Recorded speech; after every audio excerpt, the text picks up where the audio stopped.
Mails में भी ऐसे कुछ कारण हो सकते हैं जिनके कारण प्रेगनेंसी होने में दिक्कत हो सकती है। सबसे पहला कारण ये है कि यदि जो स्पर्म्स हैं, यानी कि जो कीटाणु होते हैं सीमन में, या तो उनके नंबर्स कम है या तो उनकी क्वालिटी कम है। इनके क्या क्या रीजंस हो सकते हैं? इनका रीज़न हो सकता है कि again factors like excessive consumption of alcohol, excessive smoking, exposure to various chemicals. मान लीजिए आपका कोई ऐसा काम है जिसके कारण आपको केमिकल एक्सपोजर हो रहा है ड्यू टू योर ऑक्यूपेशन, या फिर there is excessive exposure to high temperatures, frequent exposure to spas and steam bath and sauna baths, जिसके कारण local temperature of the testicles जो है वो बढ़ जाता है।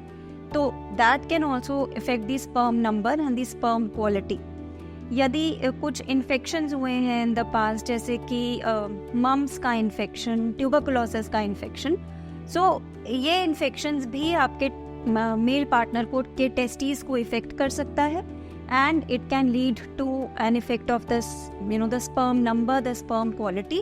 और कभी कभी जो पैसेज होता है, जो डक्ट होती है जो ये स्पर्म्स को ट्रांसफ़र करती है, उस पैसेज में ब्लॉकेज भी हो सकती है।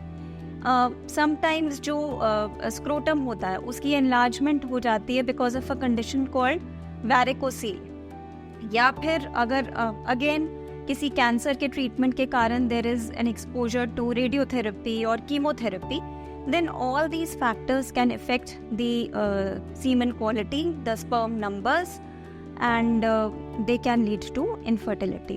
और जैसा मैंने शुरू में ही कहा, लगभग 25% केसेस में हमें कोई भी कारण नहीं मिल पाता है इनफर्टिलिटी का। And I mean in the last one very important reason is the age. आजकल देर इज़ अ ट्रेंड कि there is a trend of late marriages and later pregnancies and child bearing.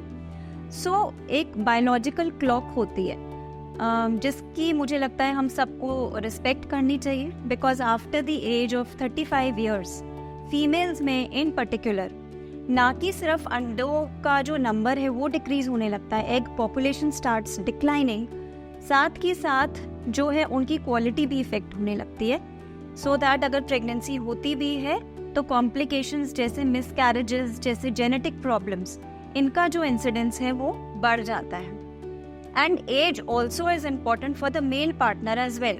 यदि male partner की जो as है वो 40 साल से ज़्यादा है तो उनमें भी सीमन पैरामीटर्स के ऊपर असर आ सकता है। तो यदि आप प्रेगनेंसी के लिए ट्राई कर रहे हैं, it's been 6 months to 12 months of regular trying without using any protection, तो अगर ऐसा है तो आपको ज़रूर जाना चाहिए to your obstetrician, your gynaecologist, and both the partners should go together. Because pregnancy ना होने की जब हम इवैल्यूएशन करते हैं, हमें दोनों पार्टनर्स को इवैल्यूएट करना है, हमें दोनों की हिस्ट्री, दोनों के सिम्टम्स जान लेने बहुत ज़रूरी होते हैं। एंड जब आप जाएंगे तो वो आपको कुछ टेस्ट बताएंगे, कुछ लाइफस्टाइल मॉडिफिकेशंस बताएंगे, and then start working you up to be able to find a reason.